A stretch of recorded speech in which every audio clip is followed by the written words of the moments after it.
brothers and sisters. It's wonderful to have all of you here. This path is focused only on our spiritual journey. It's focused on our spiritual aspect, irrespective of whatever faiths we have, whatever cultures we are from, whatever countries we belong to. And so questions is a good way of getting a better understanding of the spiritual path. And many times the question of one maybe answers the question of many. But what is very interesting is that every time there's a question, no two questions are 100% alike, number one. And no two answers are 100% alike. So it's interesting. I mean, it's a good way of talking about the path. It's a good way of getting into the intricacies of the path. So let's address a few questions that came in the last few weeks. How can we ethically fulfill our worldly obligations? Sant Rajinder Singh Maharaj would often talk about an ethical way being a stepping stone to spirituality. So as we find ourselves in this world, we have obligations. We have obligations to our parents. They are the ones who physically bring us into this world. And they're the ones who raise us. They're the ones who give us education and the basic needs of our life till we get on our own feet. And then as we become a young adult and as we start to be in the workforce, then our parents are getting to those years where they're ready to retire. So there are obligations that we have to our parents, we have obligations to our siblings, and we have obligations to our children as we grow, get married, and have kids. And then we also have obligations to our communities, to our societies, to our countries, then to the globe. So each one of our obligations should be handled ethically. We should realize that if there is a need for us to help someone, that we do it in the best possible of manners. It should not be that we are always taking from life. It should not be that we are always gaining for ourselves from our family members, our parents, our children, our siblings, or from our environment. It should be that we need to give into the environment too. Then only the whole atmosphere will work properly. And so what is very important is to realize that as we inculcate the ethical virtues in our life, then as we interact with others, which is what happens when we discharge our responsibilities, then we're interacting with someone. And as we interact with others, our interactions will be loving, they will be peaceful, they should be truthful, they should be done in humility. And so the ethical virtues, as we inculcate them in our life, are going to help us lead our life in a manner in which there's calm and peace and tranquility in all of our interactions. And as we discharge our obligations, not by feeling, I have to do this, or why did it fall on me, or it's a pain to be able to take care of these things.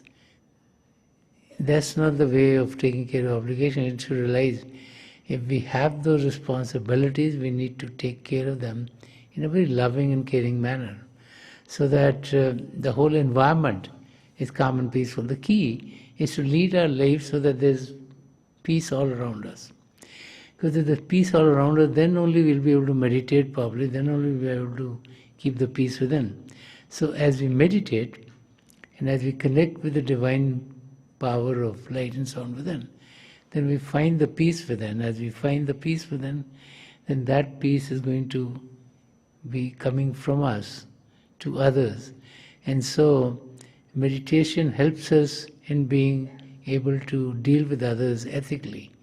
And I think that's the key, is to inculcate the ethical virtues, to put ourselves in a state where we are calm and peaceful, so that all of our interactions are like that too, so that we fulfill all our obligations properly.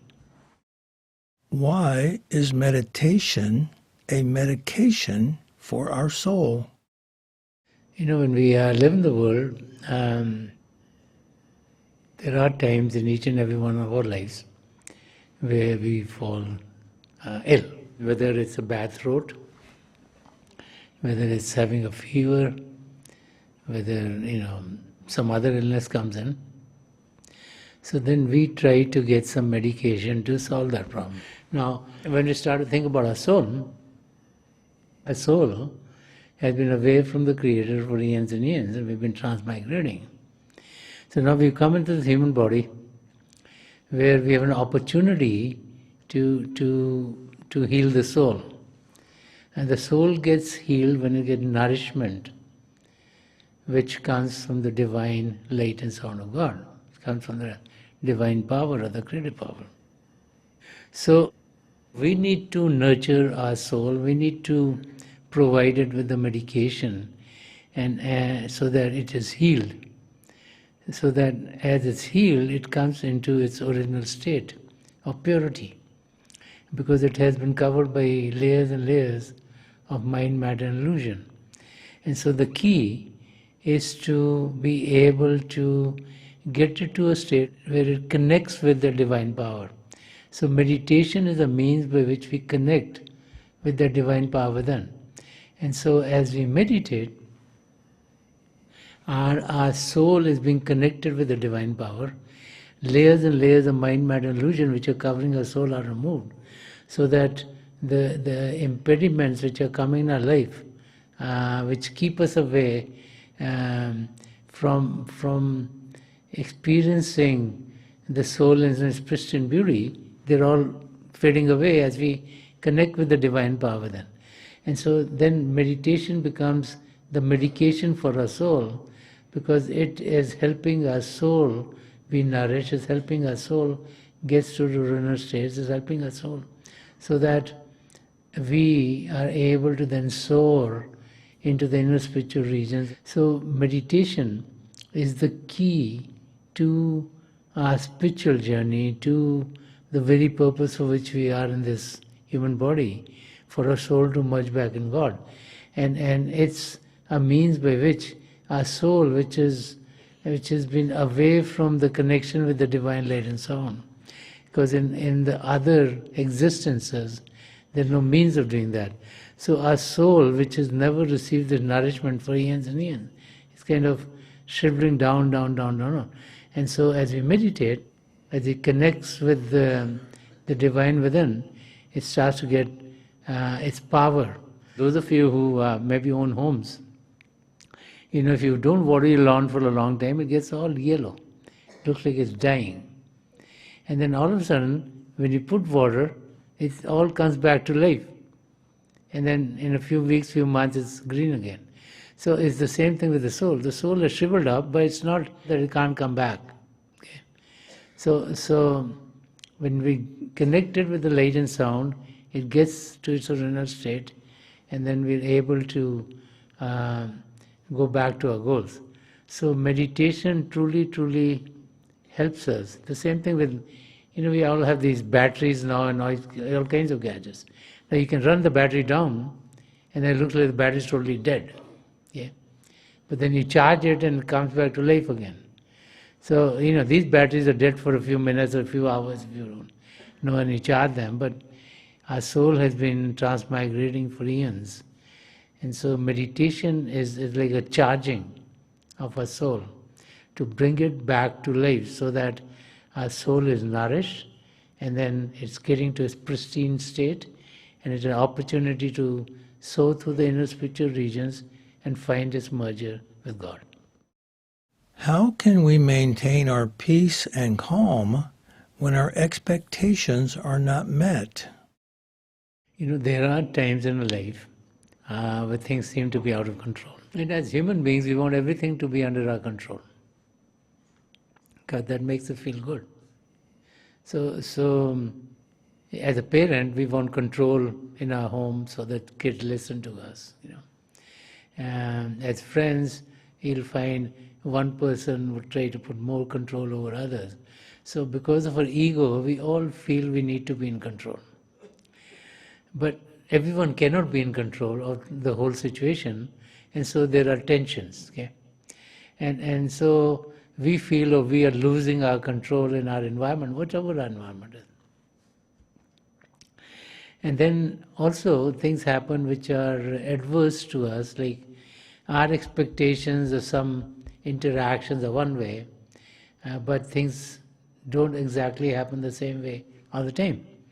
So when our expectations are not met, then we get devastated. And those are the two areas which start to bring pain to us.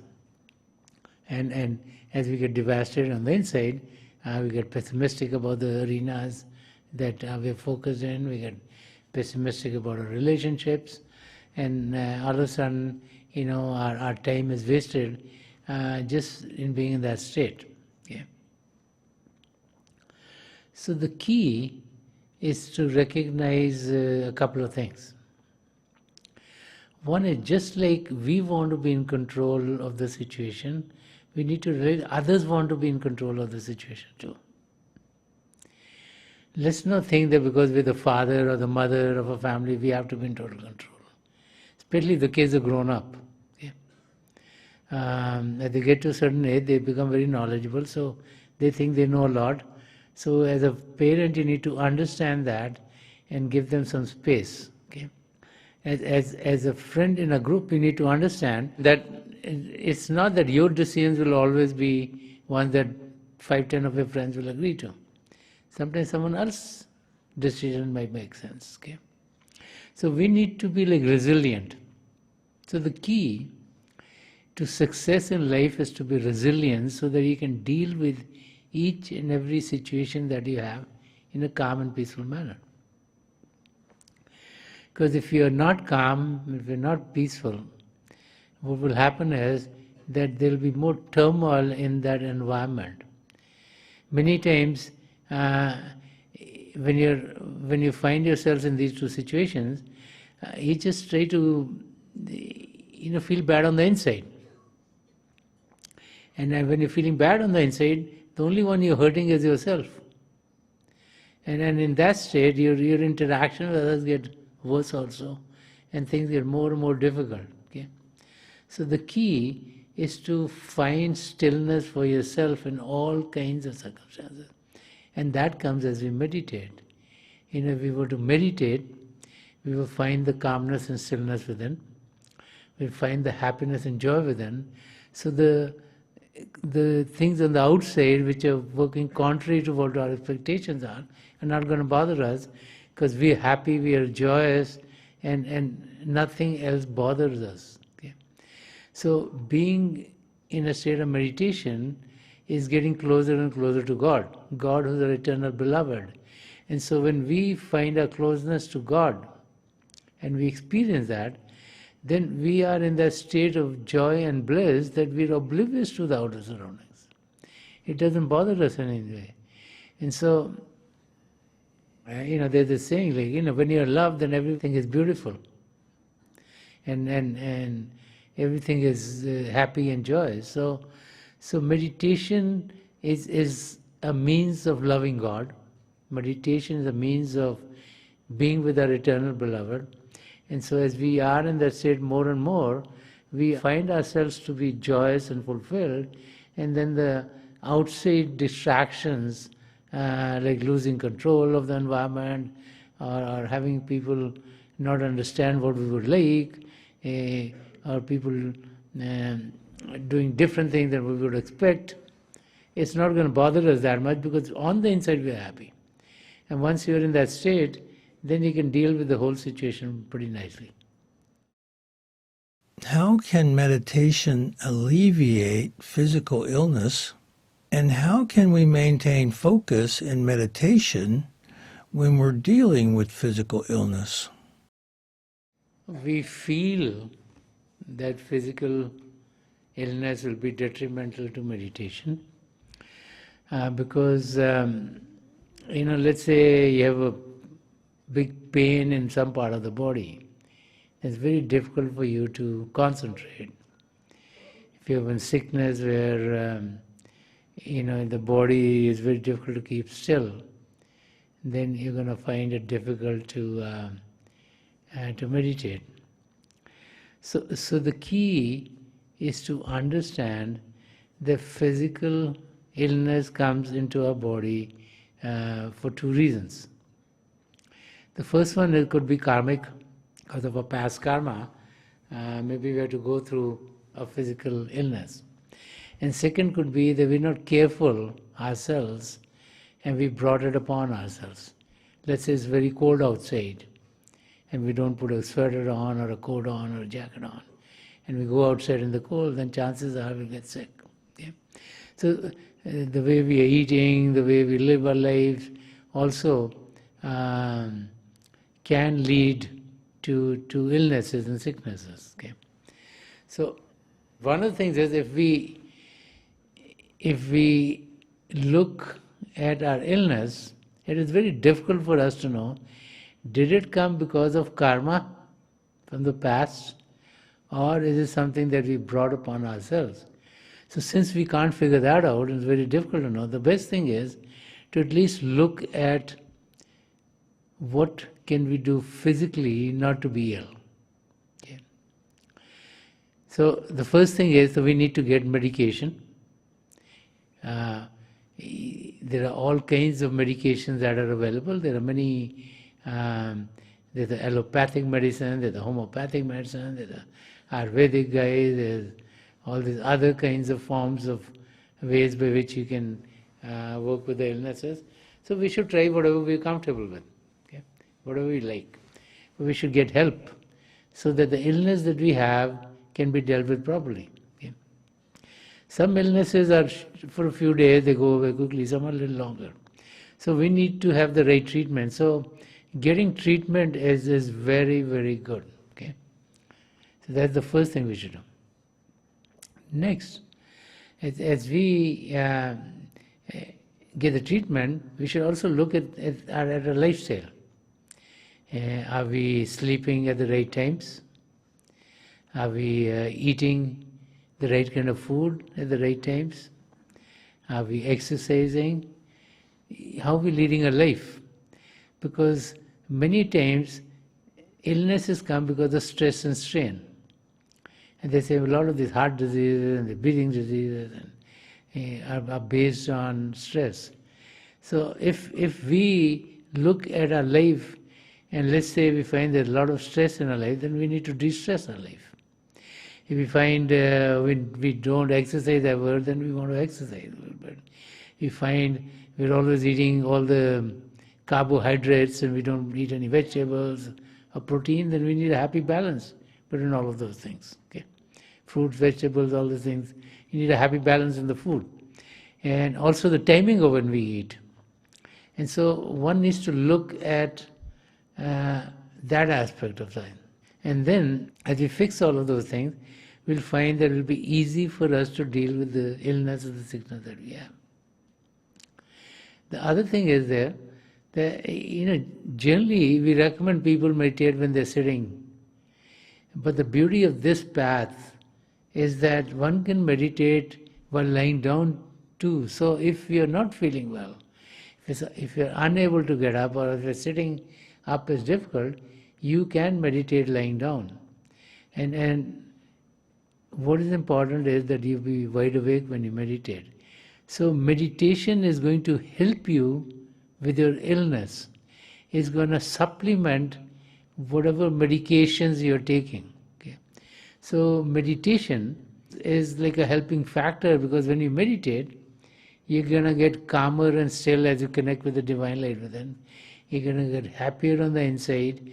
And so you'll find that the stress level of your day-to-day living is going to get less and less and less, because you'll be able to deal with those environments in a manner in which you're not going to go like a yo-yo going up and down. You're going to be more in equipoise. And that's the key. The more we can stay in equipoise, the better off our life is. So the less we have these swings, the better off we are of being very elated or being very depressed. So we need to get out of that mode and be in a state of equipoise where things don't bother us. Okay? As we meditate, as we find the joy within, that helps also, because as we are happy on the inside, it reflects on the outside. So I think the key is to be able to look at those factors and know that one, we can physically get better. Okay? Second, even when the time that we're going through a painful or a difficult physical experience, that we can still meditate, and if we can't sit, we can meditate lying down, or do Simran, or listen to the satsangs, or focus our attention on the spiritual arena in any manner that we can, because all our attention there is going to be very beneficial. So let's meditate for a few minutes, and may the grace of Hazur Baba Sawan Singh Ji Maharaj, Param Sant Kripal Singh Ji Maharaj, and Dayal Guru Sant Darshan Singh Ji Maharaj be with each and every one of us, so that we're guided towards our goal and Godspeed.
Please leave off.